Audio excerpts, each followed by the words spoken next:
حضرت یوسف کے جو یہ واقعات یہاں آ رہے ہیں اس تفصیل کے ساتھ اور پوری صورت نازل ہوئی ہے، اس کا ایک سبب ہے۔ میں نے آپ سے عرض کیا تھا کہ یہ جو آخری دور تھا مکی،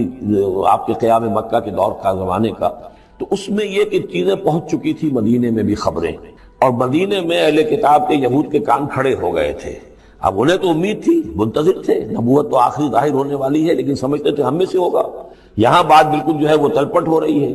لہذا وہ اب کچھ نہ کچھ شوشے چھوڑتے رہتے تھے اور انہیں کہتے تھے اپنے پیغامات کے ذریعے سے کہ اچھا تمہارے یہاں سنا کسی نے نبوت کا دعویٰ کیا ہے، اچھا تو اس سے یہ سوال پوچھو کہ یہ ابراہیم تو آباد تھے فلسطین میں، یہ جو یہودی بنی اسرائیل ہے یہ مصر میں کیسے پہنچ گئے؟ جو وہاں سے پھر حضرت موسیٰ ان کو نکال کر لے کر آئے، لیکن کیسے پہنچے؟ پہنچنے کا سبب کیا تھا؟ کیا ماجرا تھا؟ یہ اب تاریخ کا ایک سوال تھا جو انہوں نے کر دیا۔ اس کے جواب میں اللہ تعالیٰ نے یہ صورت نازل فرما دی اور اس قدر خوبصورت انداز میں نازل کی ہے۔ اور میں آپ کو ایک اور بات بھی بتا دوں کہ میرا قرآن مجید کے ساتھ جو معنوی تعارف ہوا ہے پہلی مرتبہ صحیح معنی میں، وہ اسی سورہ یوسف کے حوالے سے، اور سورہ یوسف کی تفہیم القرآن مولانا مودودی کی۔ 1947 میں میں میٹرک کا امتحان دے چکا تھا، ہمارا رزلٹ بھی آ چکا تھا، لیکن یہ کہ اس کے بعد وہ فسادات کیا قتل عام شروع ہوا مسلمانوں کا مشرقی پنجاب میں۔ میں حصار میں تھا، تو حصار اس شہر کا نام تھا، لیکن ہم اس میں محصور بھی ہو گئے۔ تقریباً 1.5 مہینہ ہم نے مورچے بنا لیے اور اپنی حفاظت کرتے رہے۔ اس دوران میں ظاہر بات ہے کرنے کا کوئی اور کام تھا نہیں، وہ تو جو بھی مورچوں پر جن کی ڈیوٹی ہے وہ مورچوں پر کھڑے ہیں، باقی کوئی کام نہیں۔ تو میں اور میرے بڑے بھائی اس زمانے میں پھر ایک مسجد کے اندر بیٹھ کر، چونکہ انہوں نے بھی، وہ مجھ سے ویسے 6 سال بڑے ہیں، انہوں نے بھی جب میٹرک کیا تھا تو عربی پڑھی تھی، اور میں نے تازہ میٹرک کیا تھا اور میرے پاس بھی عربی کا مضمون تھا، تو پھر یہ ہم پڑھتے تھے۔ اور ترجمان القرآن جو مولانا مودودی کا رسالہ تھا، اس میں ان دنوں تفہیم القرآن میں یہ سورہ یوسف کی تفسیر شائع ہو رہی تھی، تو ان دنوں ہم مسجد میں بیٹھ کر یہ سورہ یوسف تفہیم القرآن سے، پھر چونکہ مجھے کچھ عربی آتی تھی اور تازہ تھی، اچھی تھی، تو اس میں یہ کہ ہماری گفتگو بھی ہوتی تھی، مذاکرہ کرتے تھے۔ تو اس طریقے سے جو پہلا بیرا، اس سے پہلے بھی بہرحال یہ کہ قرآن ہے، اللہ کا کلام ہے، اللہ کی کتاب ہے، ہمارا اس پر ایمان ہے، کچھ اس کو سمجھنا، کچھ پڑھنا، یہ تو تھا، لیکن جو ایک معنوی ایک ربط قائم ہوا، ذہنی رشتہ، ایک قلبی رشتہ، وہ در حقیقت سورہ یوسف اور سورہ یوسف کی بھی وہ تشریح و تعبیر کے جو مولانا مودودی نے تفہیم القرآن میں کی۔ بسم اللہ الرحمن الرحیم، الف لام را، تلک آیات الکتاب المبین، یہ ایک روشن آیات کی کتاب کی آیات ہیں۔ انا انزلناہ قرآنا عربیا، ہم نے اس کو نازل کیا ہے عربی قرآن بنا کر۔ کس کو نازل کیا ہے؟ وہ جو ام الکتاب میں ہمارے پاس ہے، وہ جو لوح محفوظ میں ہے، اس کو ہم نے اتارا ہے اب محمد پر، تو قرآن عربی بنا کر اتارا ہے۔ لعلکم تعقلون، تاکہ اے عربو، اے عرب کے رہنے والوں، اے امیین کہ جن کی طرف اولین بعثت ہمارے رسول کی ہوئی ہے، تم اچھی طرح سمجھ سکو۔ نحن نقص علیک احسن القصص، اے نبی ہم آپ پر بیان کرنے لگے ہیں بہترین بیان۔ یہ قصص نہیں ہے، قصص ہوتا قاف کے زیر کے ساتھ تو قصے کی جمع ہوتا، یہ بہترین قصہ ہم آپ کو سنا رہے نہیں، احسن القصص، قصص جو ہے یہ یہاں پر یہ مصدر ہے، بہترین بیان، ہم آپ کے سامنے بہترین بیان پیش کر رہے ہیں، بما اوحینا الیک ھذا القرآن، اس قرآن کے ساتھ جو ہم نے آپ کی طرف وحی کیا ہے۔ وَإِن كُنتَ مِن قَبْلِهِ لَمِنَ الْغَافِلِينَ، اور یقیناً آپ اس سے پہلے، اس قرآن میں اس قصے کے آنے سے پہلے، قرآن میں اس بیان کی آمد سے پہلے، وحی سے پہلے آپ یقیناً بالکل ناواقف تھے، غافل تھے، آپ کو کچھ معلوم نہیں تھا کہ یہ حضرت یوسف کیسے وہاں پہنچے اور بنی اسرائیل کیسے پہنچ گئے۔ اس قال یوسف لابیہ ہے، حضرت یعقوب علیہ السلام کی ایک تو بڑی بیوی تھی، ان سے 10 بیٹے تھے، بڑے تھے، جوان تھے، پھر ایک چھوٹی بیوی تھی، ان سے یہ 2 بیٹے تھے، یوسف بڑے ان میں سے اور بنیامین چھوٹے، 12 بیٹے تھے ان کے یہ۔ اس قال یوسف لابیہ، یاد کرو جب کہ کہا تھا یوسف نے اپنے والد سے، حضرت یعقوب سے، یا ابت، ابا جان، انی رأیت 11 کوکبا، میں نے دیکھا ہے 11 ستارے،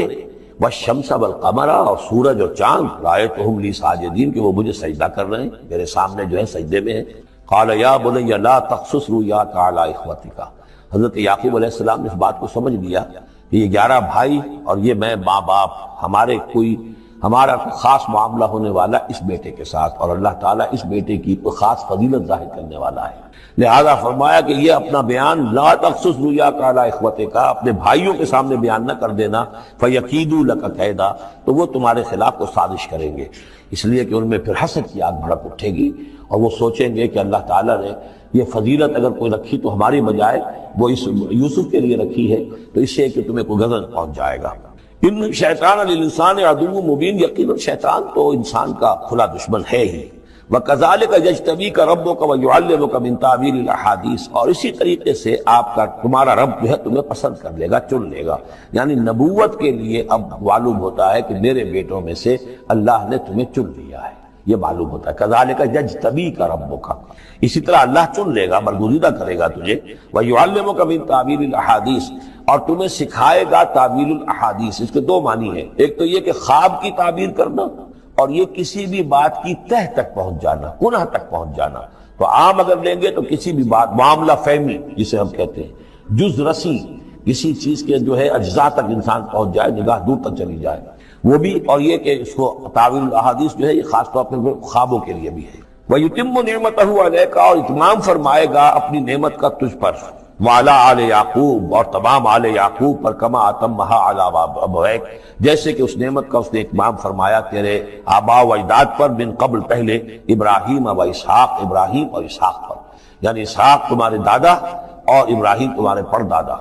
اپنا نام انہوں نے نہیں لیا، ظاہر بات خود اپنا ذکر کیسے کرتے ہیں۔ ان ربک علیم حکیم، یقیناً تیرا رب جو ہے وہ علیم ہے اور حکیم ہے۔ لقد کان فی یوسف و اخوتہ آیات للسائلین، یقیناً حضرت یوسف اور ان کے بھائیوں کا جو واقعہ ہوا، جو ماجرا ہوا، اس میں تو نشانیاں ہیں پوچھنے والوں کے لیے، یعنی جنہوں نے یہ سوال پوچھوایا ہے اور جو پوچھ رہے ہیں ان سب کے لیے نشانیاں ہیں۔ اگر اسی قصے کو حقیقت بینی کے ساتھ جو ہے، حقیقت کی نگاہ کے ساتھ اسے دیکھیں اور طلب ہدایت کے لیے اس قصے پر غور کریں جو قرآن اب پیش کر رہا ہے، تو یہ کہ ان کے لیے تو بہت سی چیزیں جو ہے نکھر کر سامنے آ جائیں گی، حقائق واضح ہو جائیں گے۔ اذ قالوا لیوسف واخوہ احب الی ابینا منا ونحن عصبہ، جبکہ انہوں نے کہا کہ یوسف اور اس کا بھائی بنیامین احب الی ابینا منا، یہ ہمارے والد کو زیادہ محبوب ہے ہم سے زیادہ محبت ان دونوں سے، ونحن عصبہ، جبکہ ہم ایک بڑی جماعت ہے، طاقتور، بڑے تھے، جوان تھے، 10 تھے۔ اور ظاہر بات ہے قبائلی زندگی میں تو آپ کو معلوم ہے کہ بازو جو ہوتے ہیں، بیٹے جوان جو ہوں وہی تو اصل میں طاقت کی بنیاد ہوتے ہیں، جس کے جتنے بازو ہیں اتنا ہی وہ صاحب عزت ہے۔ تو ہم ہیں 10 جوان اور یہ 2 چھوٹے، محبت ان سے زیادہ ہو رہی ہے۔ انا ابانا لفی ضلال مبین، یقیناً ہمارے ابا جان کچھ بہک سے گئے، معلوم ہوتا ہے کچھ سٹھیا گئے ہیں۔ اقتلوا یوسف، قتل کر دو اس یوسف کو، اب اطرحوہ ارضا، یا اسے کہیں دور کسی ملک کے اندر پھینک دو، اسے جلا وطن کر دو، یخلو لکم وجہ ابیکم، تاکہ تمہارے والد کی جو توجہات ہیں، عنایات ہیں، تمہاری طرف ہو، اس کی طرف سے ہٹ کر جو ساری عنایات کا مرکز اور منبع بنا ہوا یوسف، تو یہ جب یہاں نہیں رہے گا، یہ کانٹا نکل جائے گا، تو پھر یہ ہے کہ وہ عنایات جو ہیں حضرت یعقوب کی وہ ہمارے حصے میں آئیں گی۔ وَتَكُونُوا مِن بَعْدِهِ قَوْمًا صَالِحِينَ، یہ کڑوا گھونٹ تو کر گزرو پھر بعد میں نیک بن جانا، یعنی دل میں ملامت بھی ہے، ضمیر کہہ رہا کیا کرنے لگے ہو، کیا سوچ رہے ہو، ایک اپنے بھائی کو قتل کرنا چاہتے ہو۔ لیکن یہ کہ پھر یہ کہ انسان جو ہے اپنے آپ کو جب کوئی نفس سے، جیسے کہ ہم سورہ مائدہ میں پڑھا ہے، فَطَوَّعَتْ لَهُ نَفْسُهُ قَتْلَ أَخِيهِ، قابیل کے نفس نے اسے آمادہ کر ہی لیا اپنے بھائی کے قتل کرنے پر۔ تو اب ان لوگوں کا بھی جو ہے ضمیر ملامت جب کر رہا تھا تو ان کا ٹھیک ہے بھائی یہ تو کر گزرے ہیں اب، لیکن اس کے بعد نیک ہو جائیں گے، توبہ کر لیں گے، پھر کفارہ بھی ادا کر دیں گے، پھر جس طرح بھی ہوگا تلافی بھی کر دیں گے اپنے اس جرم کی۔ قال قائل منهم لا تقتلوا یوسف، کہا ان میں سے ایک کہنے والے نے نہیں قتل نہ کرو یوسف کو، یہ یہودا تھے جو سب سے بڑے بیٹے تھے، اور یہی سے لفظ یہودی بنا ہے، سب سے بڑے بیٹے حضرت یعقوب کے یہودا، اور یہ شریف النفس تھے، انہوں نے کہا نہیں قتل مت کرو۔ والقوا فی غیابۃ الجب، ہاں کسی جو باولیاں پچھلے زمانے میں ہوتی تھی، کنواں نہیں اصل میں کہنا چاہیے، باولیاں پتہ نہیں بہت سے لوگ جانتے نہیں ہوں گے، وہ ایک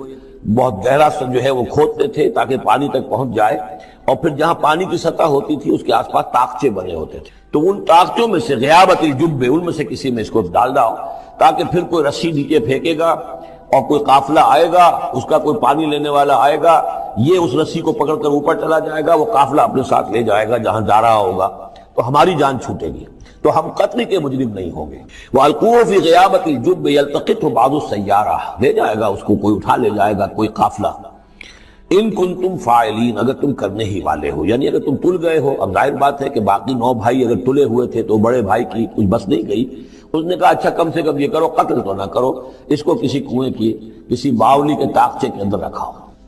قالوا یا ابانا ما لک لا تمنا علی یوسف وانا لہ لناصحون، اب انہوں نے کہا کہ ابا جان کیا وجہ ہے کہ آپ ہم پر بھروسہ نہیں کرتے یوسف کے معاملے میں، کبھی ہم پر اعتماد نہیں کرتے، ہمارے پاس اکیلا نہیں چھوڑتے، اسے کیا مسئلہ ہے؟ وَإِنَّا لَهُ لَنَاصِحُونَ، ہم تو اس کے بڑے خیر خواہ ہیں۔ أَرْسِلْهُ مَعَنَا غَدًا، کل ذرا ہمارے ساتھ بھیجیے، ہم جا رہے ہیں شکار کے لیے جا رہے ہیں، تو غدن بھیج دیجیے۔ یرتع یلعب، وہ بھی چرے چگے گا، کھائے پیے گا، درختوں کے اوپر چڑھے گا، کھیلے گا، کودے گا، اور کوئی پھل ول کھائے گا، یرتع جیسے چڑھنا چگنا، وَيَلْعَبْ، اور کھیلے گا، وَإِنَّا لَهُ لَحَافِظُونَ، ہم اس کی حفاظت کرنے والے ہیں۔ قَالَ إِنِّي لَيَحْزُنُنِي، حضرت یعقوب نے فرمایا مجھے اس کا بڑا اندیشہ ہے،